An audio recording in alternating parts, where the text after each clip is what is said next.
자, 463페이지. 관리처분계획 수립 기준이 나오죠. 동그라미 1번에 종전의 토지, 건축물의 거기 면적, 이용 상황, 환경 이렇게 세 가지. 그래서 관리처분 환지계획에서는 위지면, 토수리 환경인데 여기서는 면, 리, 환 이렇게 그 밖의 사항을 종합적으로 그래서 대지 또는 건축물이 균형 있게 분양 신청자에게 배분되고 합리적으로 이용되도록 한다. 그 다음에 동그라미 2번, 3번 더 받을 수 있고 덜 받을 수 있고 안 받을 수 있고 이런 겁니다. 지나치게 좁거나 넓은 토지는 건축물을 넓히거나 좁혀 대지 또는 건축물을 적정 규모가 되도록 한다. 너무 좁은 토지 또는 건축물이나 정비구역 지정 후 분할된 토지를 취득한 자에게는 현금으로 주고 내보낼 수가 있다고. 그래서 더 줄 수 있고 덜 줄 수 있고 안 줄 수 있고. 그 다음에 4번 재해 또는 위생상의 위해를 방지하기 위해서 토지의 규모를 조정할 특별한 필요가 있는 때에는 너무 좁은 토지는 넓혀 토지를 가름하여 보상을 하거나 건축물의 일부와 그 건축물이 있는 대지의 공유 지분을 교부할 수 있다. 그 다음에 5번 분양 설계. 아까 관리처분계획 내용의 첫 번째죠. 분양 설계는 분양 신청 받은 현황을 기초로 해서 만드는 거니까 기준점이 분양 신청 기간이 만료되는 날, 거기 밑줄. 분양 신청 기간이 만료되는 날을 기준으로. 그 다음에 6번, 7번은 관리처분계획에 따라서 주택을 공급하는 경우인데 6번이 원칙이고 7번은 예외라고 생각하시면 됩니다. 자, 우리가 그 개발법에서 입체 환지에 따라서 주택을 공급할 때 원칙은 몇 개 주던가요? 1개. 근데 예외적으로 가진 것만큼 주는 경우가 있었죠. 여기도 마찬가지. 원칙은 하나 줍니다. 6번. 그거 원칙. 해서 한 세대 또는 한 명이 하나 이상의 주택 또는 토지를 소유하고 있는 경우 1개 주죠. 그 다음에 같은 세대에 속하지 아니하는 2명 이상이 1주택 또는 1토지를 공유할 때도 원칙. 하나 주는 게 원칙이죠. 그래서 원칙은 1주택 공급이 원칙인데 예외 보시면은 입체 환지에서는 가진 것만큼 주는 예외밖에 없었는데 여기서는 시, 도, 조례로 정하는 바에 따라 줄 수 있고 1개 주고 1개 더 줄 수 있고 3주택까지 줄 수 있고 가진 것만큼 주는 경우가 있습니다. 이렇게 예외가 좀 다양합니다. 자, 첫 번째 보면은 기역에 2명 이상이 밑줄 하나의 토지를 공유, 토지 동그라미 토지를 공유하고 있죠. 그럴 때는 몇 개 준다가 아니라 맨 마지막에 시, 도, 조례로 정하는 바에 따라 공급할 수가 있습니다. 뭘 공유하고 있죠? 토지를 공유하고 있을 때. 그 다음에 니은에 다음의 어느 하나에 해당하는 토지를 소유한 자에게는 밑줄 소유한 주택의 수만큼. 우리 입체한지에서 가진 것만큼 주는 경우가 뭐였냐면은 과밀억제 권역에 위치하지 아니하는 도시개발구역의 토지 소유자한테 가진 것만큼 줍니다. 그 다음에 근로자 숙소, 기숙사 용도, 그 다음에 공공시행자한테 똑같이 나옵니다. 여기서도 첫 번째 과밀억제 권역에 위치하지 아니한 밑줄 재건축 사업. 자, 다주택 공급은 재건축 사업에만 있습니다. 재건축 사업은. 왜냐하면 역시 사익을 추구하는 사업이니까. 5개 가지고 있는 사람한테 야, 너 하나만 받아 라고 하면은 개인의 재산권을 침해하는 거랑 마찬가지 결과가 되니까 다주택 공급을 이 재건축 사업에서는 계속 늘려가는 게 추세입니다. 늘려가는 게. 그래서 2개 이상 주는 거, 3개 이상 주는 거는 다주택 공급은 재건축 사업에만 존재를 합니다. 재건축 사업에만. 그래서 가진 것만큼 주는 경우 과밀억제 권역에 위치하지 아니한 재건축 사업의 토지등 소유자. 다만 거기 밑줄 투기가열지구 또는 그 밑에 줄에 조정 대상 지역은 제외. 제외하면 몇 개 줄까요? 원칙대로 하나만. 그 다음에 B에 근로자 숙소, 기숙사 용도. 이렇게 밑줄. 그 다음에 C에 보시면은 국가, 지자체, 주공. 역시 공공이죠. 국가, 지자체, 주공. 그래서 원칙은 하나 주는데 이런 사람들한테만 가진 것만큼 주는 거죠. 그래서 과밀억제 권역에 위치하지 아니한 무슨 사업이죠? 재건축 사업. 그 다음에 근로자 숙소나 기숙사 용도. 그 다음에 세 번째가 국가, 지자체, 주공. 공공한테는 가진 것만큼 줍니다. 그 다음에 디귿 옆에는 요거 1+1 이렇게 적으면 1개 주고 1개 더 줍니다. 우리 뭐 신문 같은 데나 뉴스 같은 데 보면은 요거 1+1이라고 표현을 합니다. 1+1. 그래서 사업 시행 계획 인가 고시가 있으나를 기준으로 한 가격, 즉 종전거 가격 평가할 때는 사업 시행 계획 인가 고시가 있으나를 기준으로 가격 평가를 하죠. 그때 범위 또는 그 가격의 범위 내는 또는 종전주택의 주거 전용 면적의 범위 안에서 밑줄 2주택을 공급. 그러니까 종전에 내가 가지고 있던 주택의 가격이라든지 면적 범위 안에서 한 개 주고 한 개 더 줍니다. 근데 우리 우유 사면은 옆에 조그만한 우유 하나 더 붙여주죠.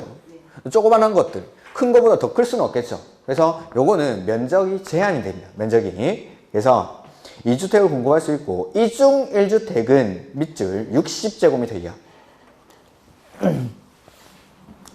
그리고 이거 3년 동안 못 팝니다. 3년 동안. 그래서 그 밑에 3년이 지나기 전에는 전매할 수 없다. 전매를 하거나 전매를 알선할 수 없다. 그래서 최근에 이런 거 타면 진도 안 나간대. 제가 민간 택지에 분양가 상한제를 적용했죠. 그러면서 조합원들 분양분이 일반 분양분보다 더 비싸지는 그런 이상한 현상이 막 일어나고 이러는 겁니다. 그러니까 이 재건축 단지들에서 야, 우리 조합원 분양분 늘리자라고 하는 거죠. 최대한 일반 분양분을 줄이는 겁니다. 그런 방편의 하나가 이거 1+1입니다. 1+1. 한 개 주고 한 개 더 주는 거죠. 그러면서 조합원들 분양분을 계속 늘려나가는 식으로, 그렇게 하면서 일반 분양분을 줄여버리자라는 식의 해결 방안들이 계속 나오는 거죠. 이렇게. 이게, 자, 내가 좀 전에 가지고 있던 주택의 주거전용 면적이라든지 가격 범위 안에서 한 개 주고 한 개 더 주는데, 한 개 더 주는 거는 면적이 얼마야? 60제곱미터 이하고 얼마 동안 못 팔죠? 3년 동안 전매가 제한됩니다. 그 다음에 요거는 3주택 공급인데, 과밀 억제 권역에 위치한 역시 재건축 사업. 아까 가진 것만큼 주는 경우는 과밀 억제 권역에 위치하지 아니한 재건축 사업인데, 과밀 억제 권역에 위치한 재건축 사업의 경우에는 토지등 소유자가 소유한 주택의 범위 안에서 밑줄 3주택까지 공급. 다만 역시 투기과열지구 조정 대상 지역은 그러하지 아니하다. 그러니까 한 개 주겠죠. 자, 정리를 해보죠. 우리 이제 관리처분 계획에 따라서 주택을 공급할 때 원칙은 몇 개 주죠? 한 개. 1주택 공급이 원칙입니다. 근데 환지 전 토지, 관리처분 계획 이전에 2명 이상이 하나의 뭘 공유하고 있습니까? 토지를 공유하고 있을 때는 몇 개 준다가 아니라 시, 도, 조례로 정하는 바에 따라 주택을 공급할 수가 있고, 그 다음에 가진 것만큼 주는 경우인데, 첫 번째는 과밀억제 권역에 위치하지 아니한 무슨 사업? 재건축 사업. 그 다음에 근로자 숙소나 기숙성도. 그 다음에 국가, 지자체, 주공한테는 가진 것만큼 줍니다. 그 다음에 한 개 주고 한 개 더 주는 경우가 있죠. 종전주택의 가격이라든지 주거전용 면적의 범위 안에서 한 개 주고 한 개 더 주는데, 한 개 더 주는 거는 면적은 60제곱미터 이하고 얼마 동안 못 팔죠? 3년 동안 전매가 제한됩니다. 그 다음에 3주택까지 공급하는 경우는 과밀억제 권역에 위치한 무슨 사업? 재건축 사업. 이렇게. 자, 보죠. 예를 한번 들어보죠. 재건축 사업. 여기가 과밀억제 권역 내고, 그 다음에 여기는 과밀억제 권역 바깥입니다. 이럴 때 이 재건축 사업을 하는데 내가 주택을 5개 가지고 있다라고 하죠. 5개. 과밀억제 권역 안에서는 몇 개까지 맞죠?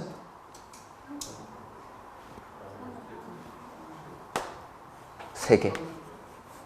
과밀억제 권역 안의 재건축 사업에서는 가진 거의 범위 안에서 3개까지. 재건축 사업이니까. 그 다음에 밖에서는 가진 것만, 뭘 또 한 개입니까? 재건축 사업이 지금.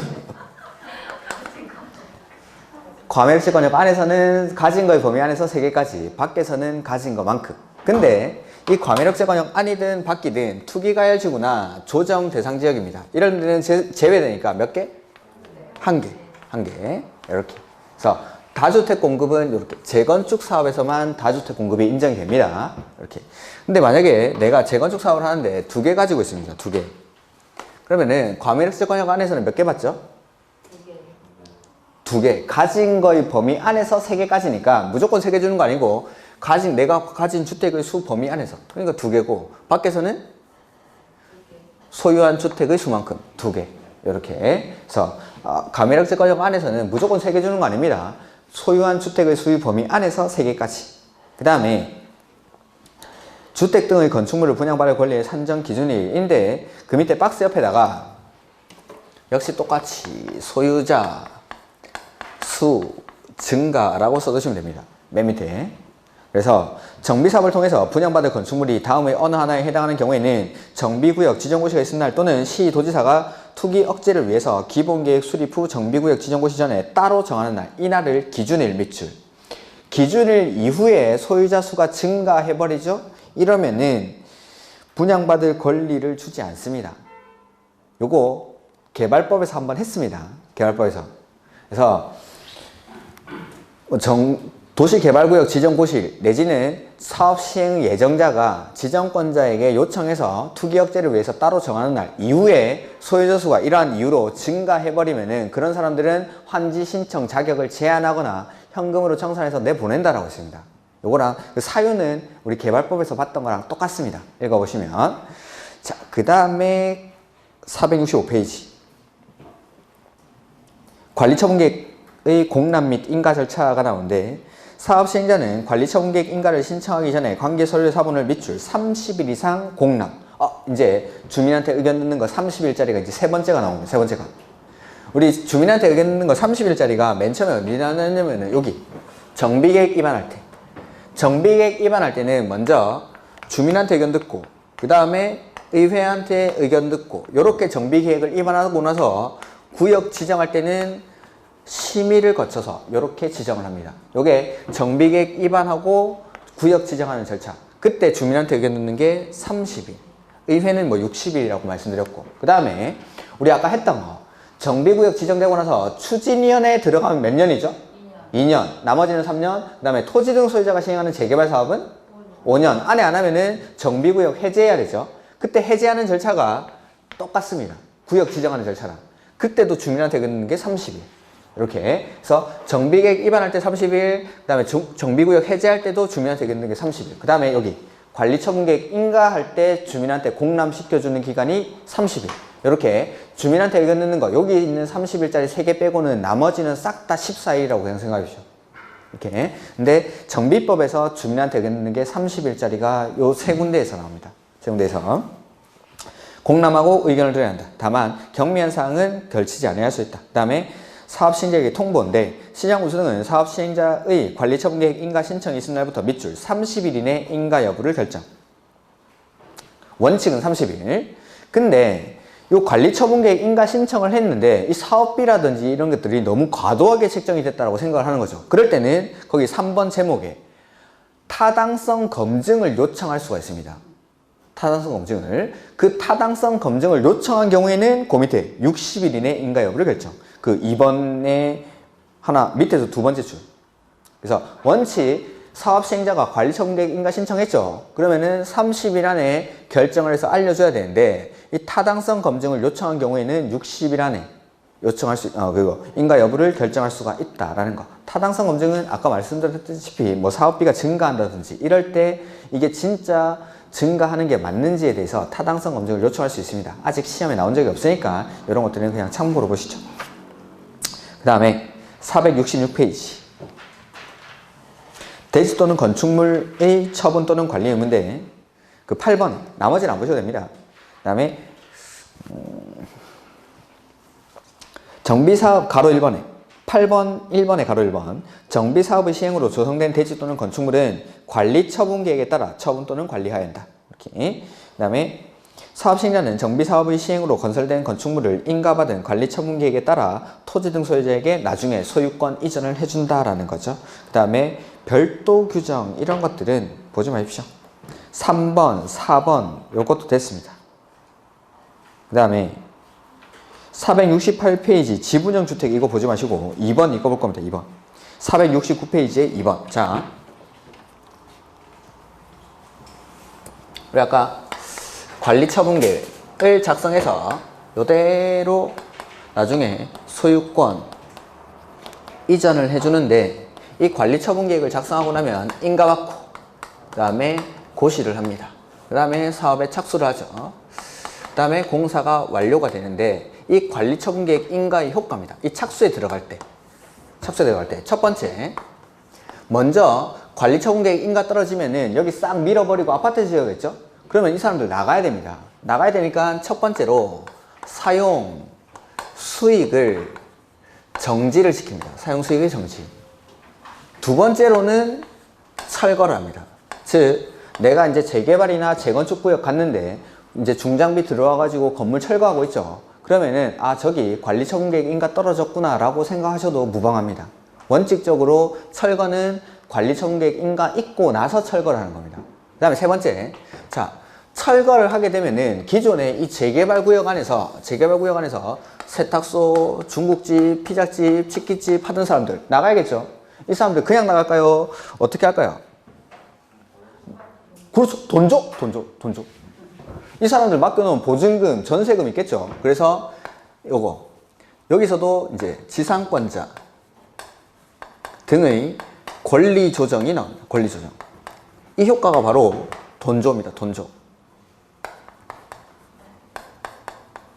전세금, 보증금 이런 거 바꿔 나가겠죠. 요거 나오는 거 요거. 자, 보면은 가로 1번 종전의 토지, 건축물의 소유자, 지상권자, 전세권자, 임차권자 등 권리자는 관리처분계획 인가 고시가 있는 때에는 이전 고시가 있는 날까지 요 날까지죠? 이전 고시가 있는 날까지 종전의 토지, 건축물을 사용하거나 수익할 수 없다. 다만 다음의 어느 하나에 해당하는 경우에는 그러하지 아니하다 해서 원칙은 관리처분계획 인가받고 나면은 사용수익을 할 수 없는데 이러한 경우에는 사용수익을 할 수 있다는 거죠. 첫 번째, 동의. 시행자가 동의해줬습니다. 써? 그럼 쓰면 됩니다. 두 번째, 손실보상이 완료되지 않았을 때. 매출. 자, 그래서 우리 재개발구역 같은 데 가보면은 건물 다 무너져 있는데 중간중간에 건물이 덩그러니 이렇게 서 있는 게 있습니다. 그거 둘 중에 하나입니다. 동의했거나 손실보상이 완료되지 않았거나. 보통은 손실보상이 완료되지 않은 경우가 대부분입니다. 요게. 이렇게. 그래서 손실보상이 완료되지 않았을 때는 계속 사용수익을 할 수가 있습니다. 이렇게. 그래서 두 번째. 가로 2번에 보시면은 사업시행자는 관리처분계획 인가를 받은 후 기존 건축물을 밑줄, 철거. 관리처분계획 인가 후 밑줄하시고 철거. 원칙적으로 철거는 관리처분계획 인가 받고 나서 철거하는 겁니다. 관리처분계획 인가 받고 나서. 다만 3번 사업시행자는 다음의 어느 하나에 해당하는 경우에는 가로 2에도 불구하고 기존 건축물 소유자의 밑줄, 동의 및 시장 구수 등의 허가를 받아 철거할 수 있다. 그러니까 이러한 경우에는 관리처분계획 인가 떨어지기 전에도 미리 철거를 할 수가 있습니다. 그래서 첫 번째 보시면은 안전사고 우려가 있는 경우 밑줄. 건물 무너지기 일보 직전입니다. 관리처분계획 인가 떨어질 때까지 기다릴 수가 없죠. 미리 철거합니다. 두 번째, 자 여기 재개발구역. 그러면은 이 재개발구역에 지정이 되고 막 사업을 하는데 중간중간에 뭐 나가는 사람도 있죠. 초등학교 자녀를 둔 부모라면은 이럴 겁니다. 이렇게 막 이렇게 재개발구역 같은 것들은 막 사업을 하다 보면 분쟁이 너무 심하게 일어나니까 그 동네 입구에 항상 이렇게 락카치로로 칠해져 있죠. 조합장 땡땡땡 물러가라 이렇게. 그냥 빨간불 이렇게 막 플랜카드를 붙여놓고 그 다음 맨날 조합원들 나와가지고 데모하고 깽가리 치고 막 이러는 애들이 학교 갔다가 돌아오면서 엄마 우리 동네는 왜 맨날 깽가리 치고 데모하고 이래? 이러면 살 수가 없겠죠. 그래서 이거 미리 이주하는 사람들이 되게 많습니다. 미리 이주하고 이러다 보니까는 중간중간에 공가가 발생하고 건물들도 대구에 낙후되고 이러다 보고 이렇게 방치되고 이러다 보니까는 동네가 되게 이렇게 낙후된 지역으로 바뀌죠. 그러니까 중간중간에 빈집 이런데 해지고 이렇게 하면은 이거 뭐 할까요? 해지고 나서 이 빈집들에 누가 올까요? 중고딩들이 오는 거예요. 중고딩들이 와 담배 피고 술 마시고 범죄 발생 우려가 있는 거예요. 미리 싹 밀어버려요. 미리 싹. 범죄 발생 우려가 있을 때. 그래서 안전사고 우려가 있거나 범죄 발생 우려가 있을 때는 미리 밀어버립니다. 미리 소유자의 동의받고 그 시장 구수 등의 허가를 받아서 미리 철거할 수 있다는 거. 그 다음에 조문 보지 않으셔도 상관없습니다. 시공 보증 이런 것들도 됐고, 그 다음에 공사 완료에 따른 조치가 나오죠. 자, 요거 지상권자 권리 조정 요거 안에 그럼. 자, 요거는 앞쪽에 있습니다. 455페이지. 455페이지. 자, 지상권자 등 계약의 해지라는 게 나오죠. 자, 여기서는 이 세탁소, 치킨집 하던 사람이 그냥 나가는 게 아니라 돈 달라고 하는 겁니다. 돈 달라고 해서 첫 번째, 자 여기 관리처분계획 인가 떨어지고 사용수익이 정지되고 철거가 되니까 더 이상 여기서는 사용수익을 할 수가 없겠죠. 그러니까 첫 번째로 나오는 효과가 계약을 해지를 합니다. 계약을 해지. 그러니까 내 임대 기간이 남았다 하더라도 계약을 해지하고 나가야겠죠. 그리고 계약을 해지를 하다 보니까 이 사람이 맡겨놓은 전세금, 보증금 이런 거 받아야 되겠죠? 그 금전 반환 청구권이라는 게 발생합니다. 금전 반환 청구권. 이 금전 반환 청구권은 원래 누가 줘야 됩니까? 집주인이. 근데 누구한테 행사할까요? 시행자한테 행사합니다. 시행자한테. 시행자는 소유자 대신 갚아줬죠? 그럼 시행자는 소유자한테 뭘 행사할까요? 구상권을. 근데 이 구상이 안 됩니다. 구상이 안 될 때는 소유자에게 기속될 건물이나 토지를 압류할 수가 있습니다. 압류할 수가. 그 다음에 여기 계약을 해지를 하다 보니까 원래 이 사람들 주임법이나 상임법에 의해서 최소 임대차 보증 기간을 받게 되는데 그 기간을 주장할 수 있을까요? 없을까요? 없습니다. 철거하는데 나가야죠. 어쩔 수 없이. 그래서 그 기간에 관한 규정을 적용하지 않는다는 거. 요거 비슷한 거 맞죠? 환지를 할 때 원래 임차인이 500제곱미터의 토지를 쓰고 있었는데 환지를 받고 나니까 250제곱미터밖에 안 되죠. 그러면은 원래 있던 임차인이 환지로 넘어와가지고 맨 처음 하는 말이 뭐였습니까? 와 좁다. 와 좁다. 와 좁다 하면서 첫 번째로 행사했던 게 임대료 증감 청구권. 500 쓰다가 250 쓰니까 임대료를 올려달라 깎아달라 할 수 있겠죠. 근데 여기서는 임대료 증감 청구권이 발생할까요? 안 할까요? 왜? 철거하니까. 더 이상 사용 수익을 못하니까. 그래서 여기다가 임대료 증감 청구권을 살짝 넣으면은 아주 감쪽같겠죠. 이렇게. 여기는 철거하고 더 이상 사용 수익을 할 수가 없기 때문에 임대료 증감 청구권이 발생할 여지가 없습니다. 그래서 환지에서는 와 좁다. 여기서는 돈 줘. 이게 용의권자의 권리 조정이 두 군데서 나오는 겁니다. 근데 여기서는 가장 중요한 게 임대료 증감 청구권이 발생하지 않는다는 게 중요한 겁니다. 이렇게. 자, 그래서 보면 계약의 해지. 계약의 해지. 정비사업의 시행으로 지상권, 전세권 또는 임차권 설정 목적을 달성할 수 없는 때에는 그 권리자는 계약을 해지할 수가 있습니다. 그 다음에 그 계약 해지로 인해서 발생하는 금전 반환 청구권을 누구한테 행사하죠? 시행자한테. 원래는 누가 줘야 되는데? 그래서 이번에 가로 1번. 금전 반환 청구권을 행사로 금전을 지급한 사업 시행자는 소유자한테 뭘 행사합니까? 구상권을 행사할 수 있다. 그 다음에 사업 시행자는 구상이 되지 아니한 때에는 해당 토지 소유자에게 기속될 대지 또는 건축물을 압류할 수 있다는 거죠. 그 다음에 3번. 계약 기간에 관한 규정 적용 배제. 보시면은 관리처분계획 인가를 받은 경우에는 지상권, 전세권 설정 계약 또는 임대차 계약 기간은 민법 280조, 281조, 312조 2항, 주임법 4조 1항, 상임법 9조 1항 이 바로 몇 년간 사용할 수 있다고 기간에 관한 규정들입니다. 그 기간에 관한 규정만 적용을 안 합니다. 그러니까 임대차 계약이나 지상권 계약의 다른 규정들은 다 적용하는데 최소 임대차 보증 기간, 최소 지상권 설정 기간 이런 기간들을 적용하지 않는 겁니다. 기간에 관한 규정만. 요게 돈조의 효과입니다. 돈조. 이렇게. 그 다음에 공사 완료에 따른 조치. 준공인가. 누가 해주죠? 시장군수. 네, 시장군수.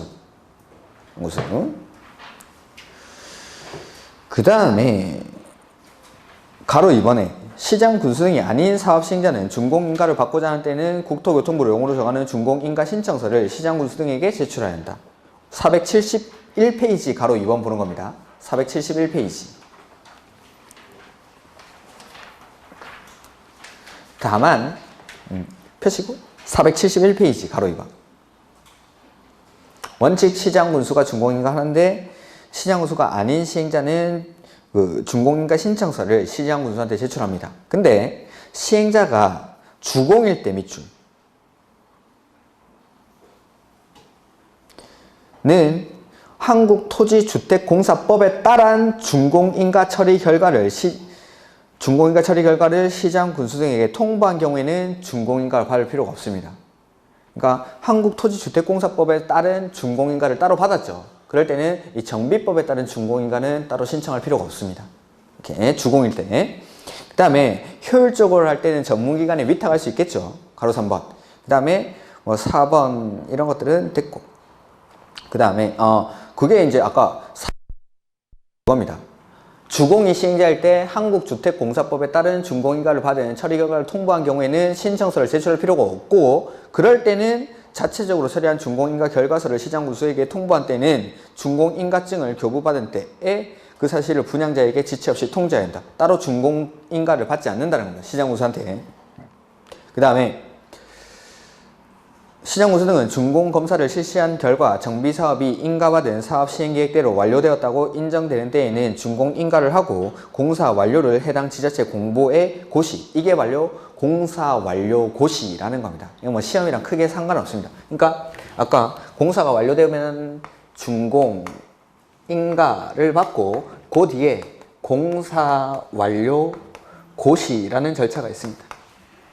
그 다음에 지체 없이 토지 확정 측량하고 분할 절차를 거쳐서 소유권 이전에 관한 사항을 고시를 하면 되겠죠.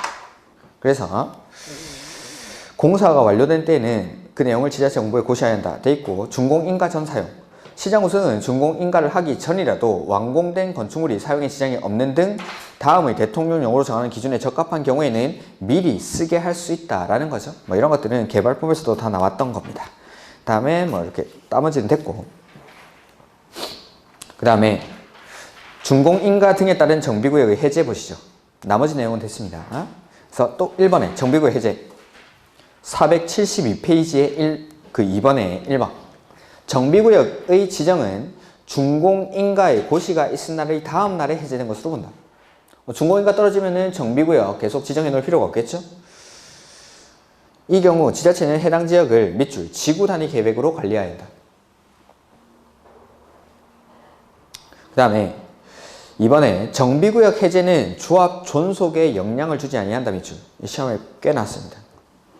그러니까 앞에서 우리가 정비구역이 2년, 3년, 5년 안에 안 해서 가지고 해제가 될 때는 그 다음 날에 정비구역이 조합이 해제된 것으로 봅니다. 조합 설립 인가를 취소한 것으로 보고 추진위원회 구성 승인은 취소된 것으로 봅니다. 근데 이거 사업 다 끝나고 나서 정비구역이 해제가 될 때는 조합 존속에는 영향을 미치지 않습니다. 사업 다 끝나고 났을 때는. 앞에서 우리가 봤던 뭐 정비구역의 해제라든지 나머지 시장 군수 등이 예외적으로 사업을 할 때는 추진위원회 구성 승인이나 아니면은 조합 설립 인가가 취소된 것으로 보는데, 여기 사업 완료로 인한 해제일 때는 조합 존속에 영향을 미치지 않습니다. 사업 완료로 해제가 될 때는. 그 다음에 뭐 인허가 의제 이런 것들은 안 본다라고 했죠. 그 다음에 4번 소유권 이전 고시 보죠. 사업 시행자는 공사 완료에 따른 고시가 있는 때에는 지체 없이 대지 확정 밑줄 측량, 지체 없이 밑줄 하시고, 그 다음에 토지 밑줄 분할. 그래서 준공인가 받고 나서 지체 없이 대지 확정 측량을 하고 그 다음에 분할 절차를 거칩니다. 지체 없이. 그 다음에 관리처분계획에서 정한 사항을 분양받을 자에게 통지하고 대지 또는 건축물의 소유권을 이전해야 한다. 다만 정비사업을 효율적으로 추진하기 위해서 필요한 경우에는 해당 정비사업에 관한 공사가 전부 완료되기 전이라도 이전을 할 수가 있다. 뭐 이런 것들은 개발법에서부터 계속 나오는 것. 그 다음에 소유권 취득 시기. 사업 시행자는 대지 및 건축물의 소유권을 이전하려는 데에는 그 내용을 해당 지자체 공보에 고시한 후 시장군수 등에게 보고하여야 한다. 이 경우 대지 또는 건축물을 분양받을 자는 밑줄 고시가 있을 날의 다음 날. 그래서 확정 측량을 하고 분할 절차를 거쳐서 소유권 이전에 관한 사항을 지자체 공보에 고시를 하죠. 그걸 소유권 이전 고시라고 하고, 이 소유권 이전 고시의 다음 날이 되면은 소유권 변동이 일어난다라는 거죠. 이렇게. 다음 페이지.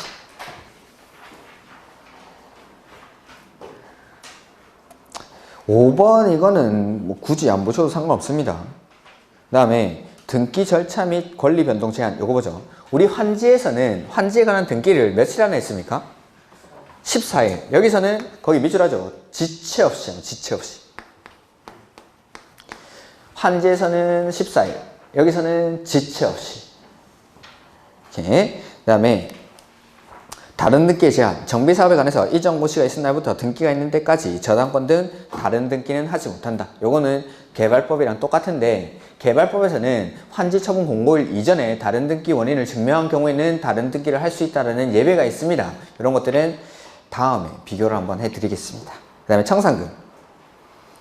자, 대지 또는 건축물을 분양받을 자가 종전에 소유하고 있던 토지 또는 건축물의 가격과 분양받을 대지 또는 건축물 가격 사이에 차이가 있는 경우 사업시행자는 이전 고시가 있은 후 그 차액에 상당하는 금액을 분양받을 자로부터 징수하거나 분양받을 자에게 지급해야 한다. 마찬가지죠.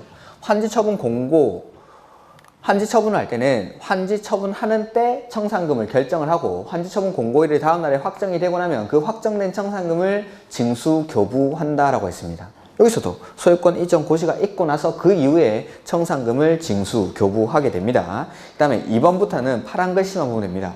분할해서 징수할 수 있고 분할해서 교부할 수 있고 안 내면 강제 징수하겠죠? 2번에. 그래서 시장우수 등은 2번의 가로 1번 시장우수 등인 사업시행자는 청산금을 납부할 자가 이를 납부하지 아니하는 경우 지방세 체납 처분의 예외에 따라 징수할 수 있다. 이게 강제징수. 근데 시장군수가 아닌 사람은 자기가 법집행을 할 수가 없으니까 시장군수 등에게 징수를 위탁합니다. 징수, 위탁. 네 글자니까 수수료는 4%. 네, 그렇죠? 이런 건 기억이 잘 나죠? 자, 그 다음에 다음 페이지. 청산금을 지급받을 자가 받을 수 없거나 받기를 거부한 때는 따라다니면서 주는 거 아니고 법원에다가 밑줄, 공탁 하면 됩니다. 그 다음에 공법에서 소멸시효 나오면 몇 년? 5년. 그래서 청산금 분할 징수, 분할 교부할 수 있고 안 내면 강제 징수하고 안 받으면 법원에다가 공탁한다. 이거는 개발법에서 환지 방식이랑 똑같습니다. 그 다음에 소멸시효도 5년 똑같고 이렇게. 그 다음에 저당권의 물상대위. 물상대위 배웠죠? 민법에서? 배웠을 텐데 이거 무조건. 내가 여기 건물에다가 담보 저당권을 설정을 해놨는데 이게 불이 타죠? 그럼 이제 화재 보상금이 나오겠죠? 얘를 거의 무조건 이렇게 낼 텐데 그렇죠? 화재 보상금이 나오면 이 저당권자가 이 화재 보상금이 이 건물 소유자에게 지급되기 전에 이걸 압류를 하죠. 그럼 저당권의 효력이 이 화재 보상금에 미치는 거. 이걸 물상대위라고 하는 거죠. 요 정비구역에 있는 토지, 건축물의 저당권을 설정한 권리자는 사업시행자가 저당권이 설정된 토지 또는 건축물의 소유자에게 청산금을 지급하기 전에, 즉 그 사람의 일반 재산과 섞이기 전에 요걸 압류를 하면은 저당권을 행사할 수가 있죠. 이렇게 요걸 이제 물상대위. 그 사람이 받을 청산금에 내 물상대위를 할 수가 있다라는 내용입니다. 정비법은 여기까지 보시면 됩니다. 이 뒤에는 안 보셔도 좋습니다. 이렇게. 그래서 정비법의 마지막에 관리처분계획은 우리가 배웠던 환지 방식이랑 거의 유사합니다. 근데 약간씩의 차이가 있으니까 그런 것들은 조금 정리를 하시면 되고, 그 다음에 뭐 정비법 뒤에 내용들은 따로 볼 거 없습니다. 요거는. 그 다음에 건축법이죠. 건축법. 예고 드렸다시피 다음 주는 점심 식사를 하시고 한 3시 정도부터 보강을 할 겁니다. 제가 8주 안에는 어떻게 해도 제가 끝낼 수가 없습니다. 이거는. 그래서 내년부터는 어떻게든 8주 안에 끝내도록 노력해야 되는데. 자, 건축법에는 일단 목차를 쓰면 시간이 너무 많이 가니까 처음에 이제 적용 대상물이 나왔습니다. 건축법을 적용을 받는 적용 대상물에는 대지, 그 다음에 건물, 그 다음에 뭐 건물에 설치하는 일부 설비들, 그 다음에 건축법에 적용을 받는 일부 공작물들이 있었죠. 그래서 보면 건축법의 목적은 그냥 한번 보시고, 첫 번째 건축법은 건물에다가 적용합니다. 516페이지. 516페이지. 자, 그래서 건물이라는 건 지붕과 기둥 또는 벽이 있는 거. 이게 건물이라고 했죠. 그래서 건물이 되기 위해서 꼭 필요한 게 뭐죠? 지붕과니까. 지붕은 꼭 있어야 되고 기둥이나 벽은 둘 중에 하나만 있어도 건물에 해당하죠. 근데 건물이긴 한데 건축법 적용을 안 받는 건물이 있습니다. 요거. 그래서 1번에 보시면은 지정문화재나 가지정문화재. 요걸 우리 이제 추록본 나눠드린 거. 그 수정상에 보면은 임시지정문화재 뭐 이렇게 한글화 시켜놨을 겁니다. 그래서 지정문화재나 임시지정문화재. 이렇게 이런 것들은 나중에 요약서 나오면 다 바뀌어 있을 거니까 가지정문화재라고 하셔도 상관없습니다. 그 다음에 철도나 대도, 선로 부지 위에 있는 다음의 시설 해서 다음 페이지 보시면은 운전보안시설, 그 다음에 철도, 선로 위나 아래를 가로지르는 보행시설, 그 다음에 플랫폼, 그 다음에 급탄, 급유, 급수시설, 이런 것들. 그 다음에 세 번째 고속도로 통행료 징수시설, 톨게이트죠. 그 다음에 네 번째 컨테이너를 이용한 간이 창고인데 공장의 용도로만 사용하는 대지에 설치하는 것으로서 이동이 쉬운 건물. 그 다음에 하천구역 내에 있는 수문조작지. 이런 것들은 건물이긴 하지만 건축법 적용을 하지 않습니다. 이렇게. 그래서 첫 번째, 문화재보호법에 따른 지정문화재나 가지정문화재, 그 다음에 철도, 선로, 부지 외에 있는 다음의 시설 해서 운전, 보안시설, 플랫폼, 급수, 급유, 급탄시설, 철도, 선로 위나 아래를 가로지르는 보행시설, 이런 것들. 그 다음에 고속도로 통행료 징수시설, 그 다음에 컨테이너를 이용한 간이 창고로서 공장의 용도로만 사용하는 대지에 설치하는 것으로서 이동이 쉬운 건물. 그러니까 땅에 정착이 되면 안 됩니다. 이동이 쉬운 건물. 그 다음에 하천구역 내에 있는 수문조작실. 이러한 것들에는 건축법 적용을 하지 않습니다. 그 다음에 대지가 나오죠. 대지는 하나의 필지가 하나의 대지가 되는 게 원칙은 다만 둘 이상의 필지를 하나의 대지로 보는 경우가 있고 하나의 필지 일부를 하나의 대지로 보는 경우가 있습니다. 그래서 대지란 공간정보 구축 및 관리 등에 관한 법률에 따라 밑줄 각 필지로 나눈 토지를 대지라고 하죠. 그래서 1번지가 하나의 대지가 되고 2번지가 하나의 대지가 되고 3번지가 하나의 대지가 되고 가 원칙. 근데 1번지, 2번지, 3번지를 묶어서 하나의 대지로 보는 경우는 큰 거 지을 때일까요? 작은 거 지을 때일까요? 큰 거 지을 때. 큰 건물을 지으니까 1, 2, 3번지를 묶어서 하나의 대지로 보겠죠. 그래서 1번에 하나의 건축물을 두 필지 이상의 건축하는 경우. 이것들. 2번은 좀 이따가 하고 3번 도시군 계획시설. 기반시설이죠? 기반시설은 안 되는 거 없습니다. 지금 어디 보시면 그 517페이지 그 박스 밑에 보는데? 박스 안에. 4번 주택단지라고 되어 있죠? 아파트 단지 2000세대, 3000세대 이렇게 짓는데 설마 한 필지에 짓지는 않겠죠? 그 다음에 5번 도로 지표 아래에 건축하는 건축물. 지하상가 같은 거. 다음 페이지. 사용 승인을 신청할 때 둘 이상의 필지를 하나의 필지로 뭐 할 것을 조건?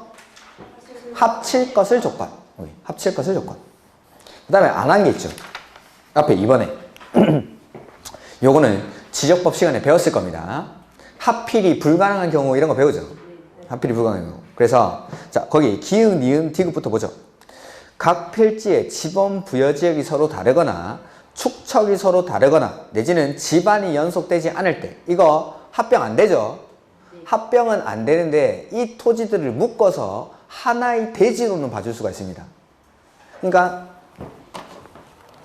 축척이 서로 다르거나 집안이 연속되지 않거나 내지는 지번 부여지역이 서로 다를 때 1번지, 2번지, 3번지, 4번지 이걸 묶어서 1번지 이렇게 할 수는 없지만 이거를 묶어가지고 하나의 대지로는 봐주겠다는 겁니다. 하나의 대지로 본다는 거는 요 안에서 건폐율, 용적률 이런 것들을 통합 적용하는 거죠. 그러니까 원래는 1번지가 하나의 필지, 2번지가 하나의 필지, 3번지가 하나의 필지 이렇게 돼야 되는데 합병을 하면은 이걸 하나의 대지로 할 수 있지만 집안이 연속되지 않을 때, 지번 부여지역이 서로 다를 때, 축척이 서로 다를 때는 이걸 묶어서 1번지 이렇게는 안 되죠. 안 되지만 이 전체를 하나의 대지로 봐가지고 건폐율, 용적률 등을 통합 적용할 수가 있다라는 겁니다. 이렇게 합병은 안 되지만 하나의 대지로는 봐주는 것. 이렇게. 그 다음 페이지. 가로 2번에 하나 이상의 필지 일부를 하나의 대지로 보는 경우죠. 요거는 보면 1번 하나 이상의 필지 일부에 대해서 도시군 계획시설 역시 기반시설 안 될 게 없습니다. 공공시설이니까 뭐 둘 이상의 필지를 묶어서 하나의 대지로 보기도 하고 하나의 필지 일부를 하나의 대지로 보기도 합니다. 공익적 목적으로는 안 될 게 없죠. 그 다음에 2번, 3번, 4번은 묶어 놓으시면 되겠죠. 2번, 3번, 4번은 하나 이상의 필지 일부에 대해서 2번은 농지 전용 허가, 산지 전용 허가, 개발행위 허가 이런 거 받았을 때 1번지 토지가 있는데 원래 이 토지는 건물을 못 짓는 땅입니다. 근데 이 일부에 대해서 요만큼만 산지를 산지 아닌 걸로 쓰겠다라고 허가받았고 농지를 농지 아닌 걸로 쓰겠다라고 허가받고 원래 건축이 안 되는 땅에 대해서 개발행위 허가를 받은 겁니다. 그러면 그때부터 요 부분만 대지로 봐주겠다라는 거죠. 산지 전용 허가, 농지 전용 허가, 개발행위 허가 이런 거 봤을 때 이렇게. 그 다음에 5번은 아까 둘 이상의 필지를 하나의 대지로 볼 수 있는 경우는 사용 승인을 신청할 때 뭐 할 것을 조건이었습니까? 아까는 합칠 것을 조건. 근데 여기는 나눌 것을 조건. 지금은 1번지지만 나중에 공사를 다 하고 나면 이 부분에 대해서만 건물을 지어서 1번지, 1-1번지 이렇게 분할을 하겠답니다. 나눌 것이니까 이럴 때는 이 부분만 하나의 대지로 봐줄 수도 있다라는 거죠. 이렇게. 그 다음에 건축 설비는 뭐 이거 시험에 안 나오니까 참고로 보시면 됩니다. 그 다음에 공작물. 이거 우리 어떻게 배웠죠?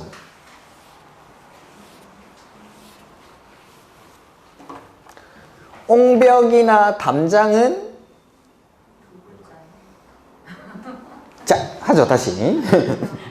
자 건축법의 적용을 받는 일부 공작물이 있습니다. 이런 것들을 설치하려고 할 때는 건축법에서 축조 신고를 하고 지어야 됩니다. 축조 신고를 하고. 그래서 그 옆에 519페이지에 표가 나오죠. 옹벽이나 담장은 2m를 넘는 거. 그 다음에 광고탑, 광고판은 4m를 넘는 거. 그 다음에 태양 에너지를 이용한 발전 설비는 5m를 넘는 거. 그 다음에 굴뚝은 6m를 넘는 거. 굴뚝은 6m를 넘는 거. 그 다음에 철탑, 기념탑, 장식탑, 통신용 철탑 이런 것들은 6m를 넘는 거. 그 다음에 고가수조는 8m를 넘는 거. 요까지 싹 다 넘는 얘네들은 건축법상의 축조 신고를 하고 지어야 되는 건축물. 그러니까 내가 광고탑을 이제 우리 시내 같은 데 보면 여기도 많죠. 이 주변에 가면은 건물 옥상에 광고판 같은 거 이렇게 세워놓죠. 건물 옥상에다가. 그게 높이가 4m를 넘어가면은 그냥 만들면 안 되고 건축법상 축조 신고를 하고 지어야 돼요. 축조 신고를 하고. 그 다음에 옹벽 같은 거, 송괴 우려가 있는 이런 경사지 요 옆에다가 그 뭐 옹벽 같은 걸 이렇게 세우죠. 이런 옹벽을 세울 때 이게 높이가 2m를 넘어가죠. 그러면은 그냥 만들면 안 됩니다. 건축법에 따라서 시장, 군수, 구청장한테 축조 신고를 하고 지으라 이 말입니다. 이거는 그냥 짓는 게 아니라 건축법 적용 대상이 되니까. 이러한 것들이 바로 건축법 적용 대상물입니다. 그래서 요거 옹, 이, 광사, 태오, 굴육, 탐육, 고팔 이렇게 했었는데 옹이, 광사, 태오, 굴육, 탐육, 고팔 싹 다 넘는 옹이, 광사, 태오, 굴육, 탐육, 고팔 다음 중 건축법 적용 대상 공작물에 해당하지 않는 것은 이런 식으로 문제가 나옵니다. 그러니까 건축법부터는 외우면 맞추고 못 외우면 틀리고 이런 겁니다.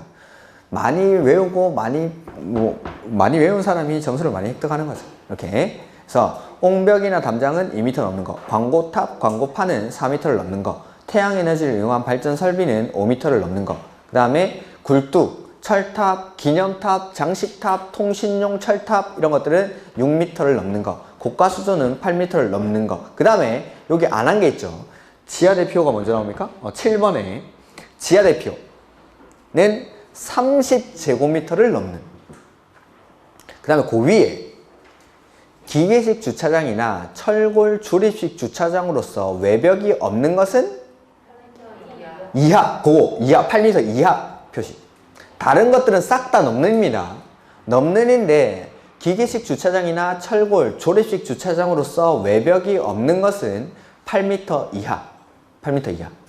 이렇게. 그래서 다 넘는데 기계식 주차장이나 철골 조립식 주차장만 8m 이하. 그러니까 8m 이하짜리들은 건축법에서 축조 신고를 하면 지을 수 있다는 거고 8m가 넘어가면은 그때부터는 주차장법에 적용을 받습니다.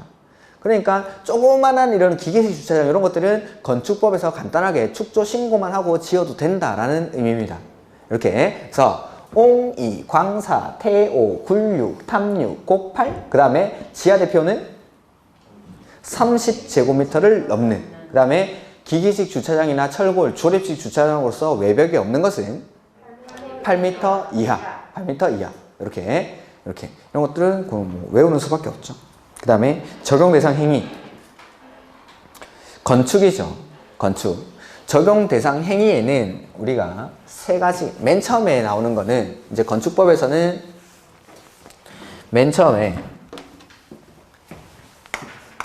적용 대상물 이 나옵니다. 이 건축법을 어디다 적용할지. 그게 첫 번째 뭐 대지, 그 다음에 건물, 그 다음에 건축물에 설치하는 일부 설비들, 그 다음에 방금 했던 건축법에 적용을 받는 일부 공작물이 있었죠. 그게 옥리, 광사, 태오, 군륙, 탐육, 고팔 이런 것들. 그 다음에 적용 대상물을 배우고 나면은 적용 행위가 나옵니다. 어떤 행위를 할 때 건축법을 적용을 할지. 그래서 첫 번째 나오는 게 건축입니다. 건축. 이 건축법상의 건축에는 5가지 행위가 있죠. 신축, 증축, 개축, 재축, 이전. 이렇게 5가지. 신축, 증축, 개축, 재축, 이전. 신축은 없다가 새로 짓는 거. 원래 없었는데 뭔가 만들어내는 거 신축. 그 다음에 증축은 원래 있죠. 있는데 커지면 증축. 그 다음에 개축은 원래 있는데 이거 철거합니까? 멸실됩니까? 철거하고 나서 기존 규모 안에서 새로 짓는 거. 기존보다 작거나 작게 이하로. 그 다음에 재축은 원래 있죠. 이게 자연재해 등으로 멸실되고 나서 역시 기존 규모 안에서 새로 짓는 거. 작거나 작게. 그 다음에 이전은 거기 노트 앞에다가 주요 구조부 해체합니까? 안 합니까? 해체하지 아니하고. 주요 구조부 해체 X라는 말을 좀 넣어주시겠습니까? 죄송합니다. 주요 구조부를 해체하지 아니하고 동일한 대지입니까? 다른 대지입니까? 동일한 대지 안에서 위치만 살짝 옮기는 거. 요게 이전. 그래서 건축법상 건축에는 총 5가지 행위가 있습니다. 신축, 증축, 개축, 재축, 이전. 신축은 없다가 새로 짓는 거. 증축은 있는데 커지는 거. 개축은 있는데 철거하고 기존 규모 안에서 기존보다 작거나 작게 지어야 됩니다. 개축이나 재축에 해당하려면 작거나 작게. 그 다음에 개축은 철거되고 새로 짓는 거. 그 다음에 재축은 멸실되고 새로 짓는 거. 그 다음에 이전은 주요 구조부가 뭐죠? 내, 기, 바, 보, 치, 주? 내력벽, 기둥, 바닥, 보, 지붕틀, 주계단. 배운 지가 너무 오래됐나? 화이팅! 할 수 있습니다. 요걸 뭐 건축법은 외워야 되니까 문제풀이 할 때 하면 됩니다. 문제풀이 할 때. 틀리고 외우고 하면 됩니다. 그래서 읽어보죠. 519페이지. 신축이란 건축물이 없는 대지에 새로 건축물을 축조하는 거. 없는데 새로 만드는 거. 근데 가로 안에 부속 건축물만 있는 대지에 새로 주된 건축물을 축조하는 것을 포함했죠. 그래서 부속 건축물만 있는 대지에 새로 주된 건축물을 축조하는 것은 증축이 아니라 신축입니다. 신축. 그 다음에 개축 또는 재축하는 것을 제외하는 것을 말한다. 그 다음에 증축. 은 기존 건축물이 있는 대지에서 건축물의 건축면적, 연면적, 층수, 높이를 밑줄 늘리는 것. 뭐 아무튼 늘어나면 증축입니다. 늘어나면. 그 다음에 개축이란 기존 건축물 전부 또는 일부를 가로 띄워놓고 철거합니까? 멸실됩니까? 철거 동그라미. 하고 그 대지에 종전과 같은 규모 안에서 밑줄. 그러니까 같거나 작게 새로 짓는 거를 개축. 그 다음에 재축은 건축물이 천재지변이나 그 밖에 재해로 멸실 동그라미, 멸실. 자연재해 등으로 멸실되고 나서 역시 거기 밑에 박스 안에 보시면은 이하 이렇게 나오죠? 그러니까 종전과 같거나 작게 짓는 거. 이렇게. 그래서 개축은 철거하고 새로 짓는 거고 재축은 멸실되고 새로 짓는 거. 대신에 기존 규모 안에서 새로 지어야 됩니다. 기존 규모 안에서. 그 다음에 이전은 주요 구조부를 해체합니까? 안 합니까? 안 하고. 주요 구조부를 해체하지 아니하고. 요 말을 노트에 좀 넣어주시면 됩니다. 해체하지 아니하고 동일한 대지 안에서 위치만 살짝 옮기는 거. 요게 이전.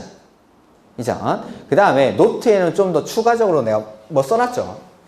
그래서 개축이나 재축은 기존 건축물이 있는데 이걸 전부 또는 일부를 철거하거나 멸실하고 나서 기존 규모 안에서 새로 짓는 걸 개축이나 재축이라고 하죠. 근데 기존 건축물이 있는데 이걸 전부 또는 일부를 철거하거나 멸실하고 나서 기존보다 더 크게 지으면 어떡할 거냐라는 거죠. 기존보다 더 크게 지을 때. 그럴 때, 자, 기존 건축물의 전부를 철거하거나 멸실하고 나서 더 크게 지으면 요거는 신축. 근데 기존 건축물 일부를 철거하거나 멸실하고 나서 기존보다 더 크게 지으면 요거는 증축. 그림으로 말씀을 드렸었는데 기존 건축물이 이렇게 있죠. 여기 있는데 이 전부를 철거하거나 멸실하고 나서 기존보다 더 크게 지으면 원래 없었죠. 근데 이게 생겼으니까 신축. 근데 요만큼을 철거하거나 멸실하고 나서 기존보다 더 크게 지으면 원래 이만큼 있었는데 이렇게 커졌으니까 요거는 증축. 이렇게 보겠다라는 겁니다. 이렇게. 요게 건축법상 건축에 해당하죠. 건축법상 건축. 그 다음에 뭐 대수선이라는 게 나오는데 뭐 지금 하기에는 조금 양이 많으니까 일단 대수선부터는 다음 주에 하도록 하겠습니다. 다음 주에. 그 다음에 제가 저번 주 나눠드린 문제 정답을 안 불러드렸죠. 그리고 이번 주는 아마 건축법 문제가 있을 겁니다. 그래서 저번 주에 혹시 문제 안 들고 계신 분들은 정답만 체크를 해두십시오.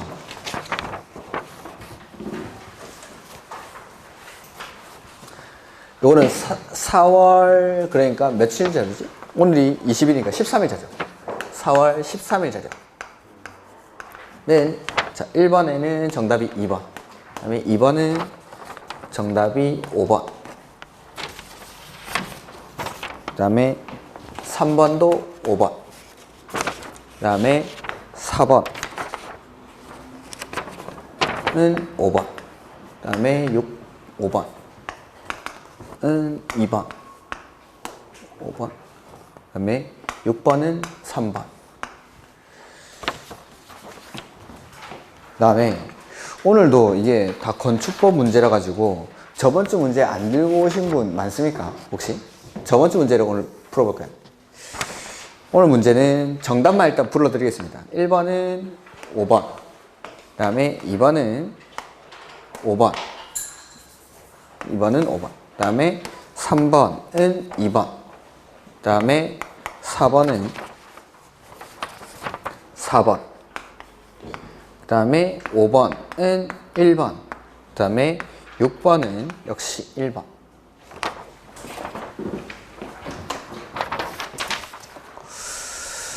정비법을 복습한다 생각하시고 문제 없는 분들은 그냥 한번 들어만 보십시오. 저번 주 문제를 살짝 풀어보죠.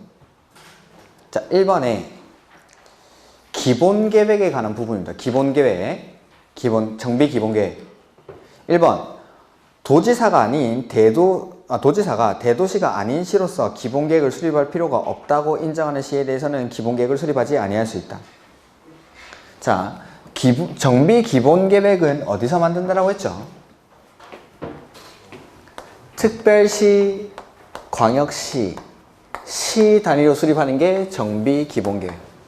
정비 기본 계획은 특별시, 광역시, 시 단위로 이렇게. 근데 요 시가 두 개로 나뉘죠. 대도시랑 대도시가 아닌 시로 이렇게. 그래서 대도시가 아닌 시는 의무적으로 수립을 해야 되는데 대도시가 아닌 시의 경우에는 도지사가 인정하면 수립하지 아니할 수 있다라고 했습니다. 이렇게. 그래서 방금 1번 질문해 보시면은 대도시가 아닌 시로서 기본 계획을 수립하지 필요가 없다고 인정하는 시에 대해서는 수립하지 아니할 수 있다. 요거에 관한 질문이죠. 그 다음에 국장은 기본 계획은 몇 년 단위로 수립했었죠? 10년 단위로 수립하고 재검토는 5년마다. 그러면 국장은 기본 계획에 대해서 5년마다 타당성 여부를 검토해서 그 결과를 기본 계획에 반영합니다. 아니죠. 특별시장, 광역시장, 시장이 만들었으면은 만든 사람이 재검토를 해야죠. 국장이 재검토할 게 아니라. 만든 사람이. 재검토를 국장이 하는 게 아니라 만든 사람이 재검토를 해요. 만든 사람. 수립권자가. 틀렸고 2번이. 그 다음에 기본계획의 수립권자는 기본계획을 수립할 때는 14일 이상 주민에게 공람하여 의견을 드린다. 자, 정비계획 만들 때 주민한테 의견 듣는 게 30일이고 나머지 주민한테 의견 듣는 거는 다 14일이라고 했습니다. 14일 맞습니다. 이것도. 그 다음에 4번 기본계획에는 사회복지시설 및 주민 문화시설 등의 설치 계획이 포함되어야 한다. 배운 적이 없죠? 정답이 아닙니다. 이런 거. 배운 적이 없으면 정답 아닙니다. 저는 무슨 계획의 내용을 설명한 적이 없습니다. 이런 거. 다음에 5번 대도시 시장이 아닌 시장은 기본계획의 내용 중 정비사업의 계획기간을 단축, 밑줄, 단축 뭐 같습니까? 경미한 사항. 축소, 단축 보는 순간 이건 경미한 사항. 이니까 뭐 안 하겠죠. 아니할 수 있다. 맞습니다. 오케이. 2번 해제해야 되는 경우 자 2년, 3년, 5년 그겁니다. 자 조합에 의해서 재건축 사업에서 추진위원회 나왔죠? 몇 년입니까? 2년 맞고 자 조합에 의한 재건축 사업으로서 조합 설립 인가를 받은 날부터 3년이 되는 날까지 사업 시행계획 인가를 신청하지 아니하는 경우 추진위원회 없죠? 네. 그러면 3년. 그 다음에 3번 조합에 의한 재개발 사업에서 토지 등 소유자가 정비구역 지정 고시된 날부터 2년 이내에 추진위원회 맞습니까? 2년? 네. 추진위원회 나왔으니까 2년. 그 다음에 4번 예정구역 몇 년일까요 이거?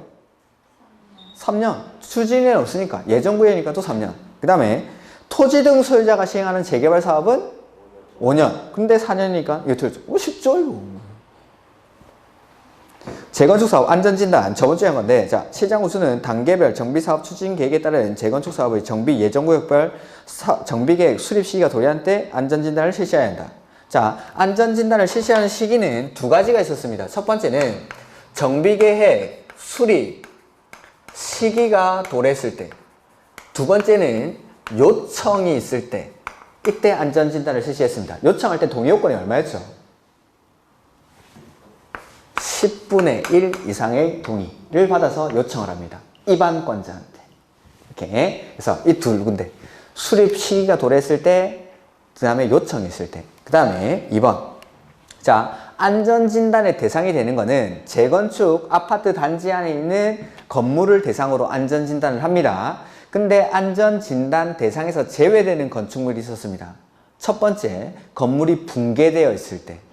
두 번째는 안전 문제로 사용 금지가 필요하다고 인정하는 경우.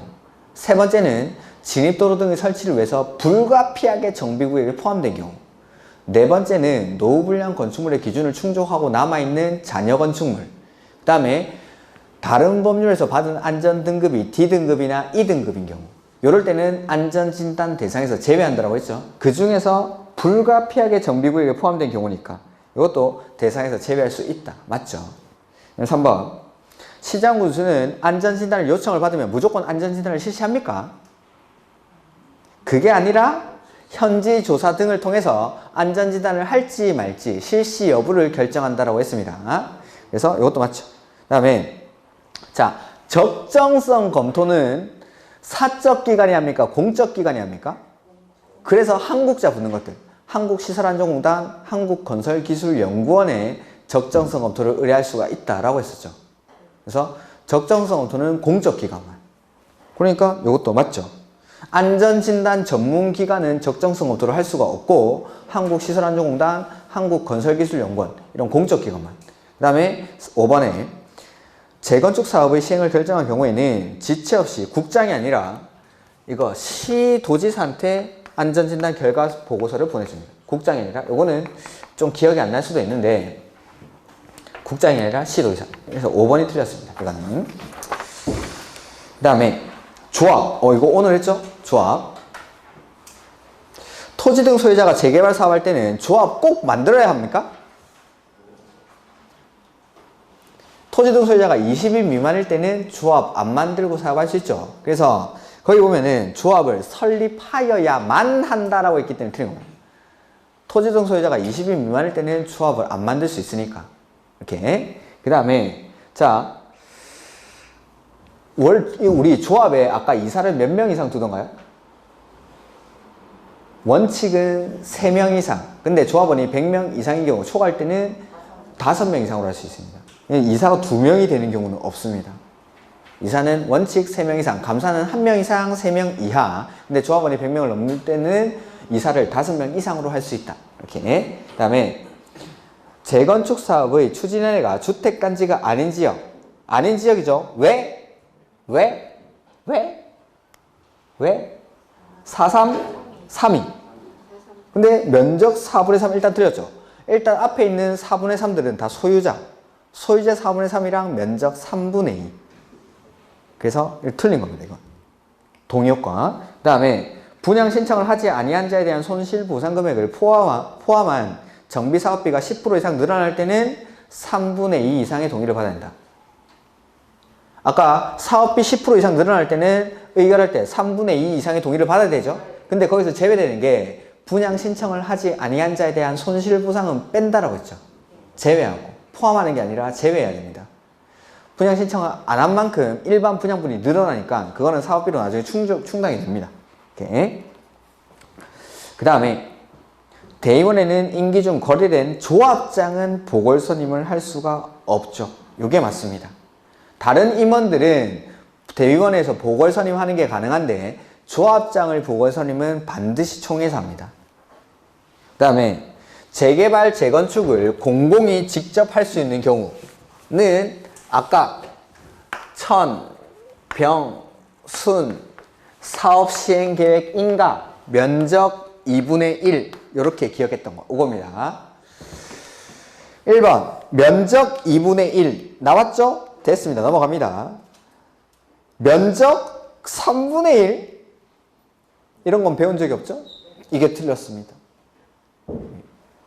이것도 면적 2분의 2 다른 말은 다 맞습니다. 3번 순환정비 방식 천병순 중에 순환정비 방식 그 다음에 천재지변 천병순 중에 천 이렇게 그 다음에 5번에 고시된 정비계획에서 정한 사업 시행 예정일로부터 2년 요거 사업 시행계획 인가 이건데 4번이 사업 시행 예정일로부터 2년 안에 사업 시행계획 인가 신청이 없을 때 근데 요거 재건축 사업은 제외한다 라고 했었죠. 그래서 문제에 보시면은 재건축 사업이 아니라고 재개발 사업이라고 적어놨습니다. 문제 재개발 사업이라고 돼 있죠. 재건축 사업이 아니니까. 그 다음에 관리처분계획 옳은 거 재개발 사업의 관리처분은 정비구역 안의 지상권자에 대한 분양을 포함해야 한다. 아까 밑줄 쳤는데 이거 재개발 사업에서는 지상권자한테는 분양을 안 해준다라고 했습니다. 그 다음에 요것도 2번도 밑줄 친 겁니다. 재건축 사업의 경우 관리처분계획 기준은 조합원 전원의 동의를 받으면은 법에서 정한 기준과 다르게 정할 수가 있다라고 했죠. 틀렸죠. 그 다음에 사업 시행자는 폐공과 밀집으로 고등학생들 담배 피러 갈까봐 미리 철거를 할 수가 있다라고 했었죠. 3번이 맞죠. 3번이. 그 다음에 4번 관리처분계획의 인가, 고시가 있는 때에는 종전 토지의 임차권자는 사업 시행자의 동의를 받더라도 이전 고시가 있는 날까지는 종전 토지를 사용할 수 없다. 동의를 받거나 손실 보상이 완료되지 않았을 때는 계속 사용 수익을 할 수가 있었습니다. 동의를 받거나 손실 보상이 완료되지 않았을 때. 그 다음에 5번 주거환경 개선 사업의 사업 시행자는 관리 처분계획에 따라 공동 이용시설을 새로 설치해야 한다. 이거는 그냥 사업 시행계획에 따라서 라고 바꿔놓죠. 그냥 관리 처분계획이 아니라 사업 시행계획. 이렇게. 다음 주에는 건축법에 조금 설명을 했던 건축 허가 파트나 이런 것들은 조금 빨리 진행하고 뒤쪽에 암기사항들이 몇 가지 있는데 그런 것들은 제가 설명을 드리고 그 다음에 오후에는 아마 주택법 조금 나갈 겁니다. 주택법. 이렇게. 오늘 수고 많으셨고 다음 주에 부강 있으니까 좀 오후에 일 있으신 분들은 어쩔 수 없이 또 동영상을 들으셔야 되고 나머지 분들은 웬만하면 수업을 들으시기 바랍니다. 자, 수고 많으셨고 다음 주에 뵙겠습니다. 수고하셨습니다.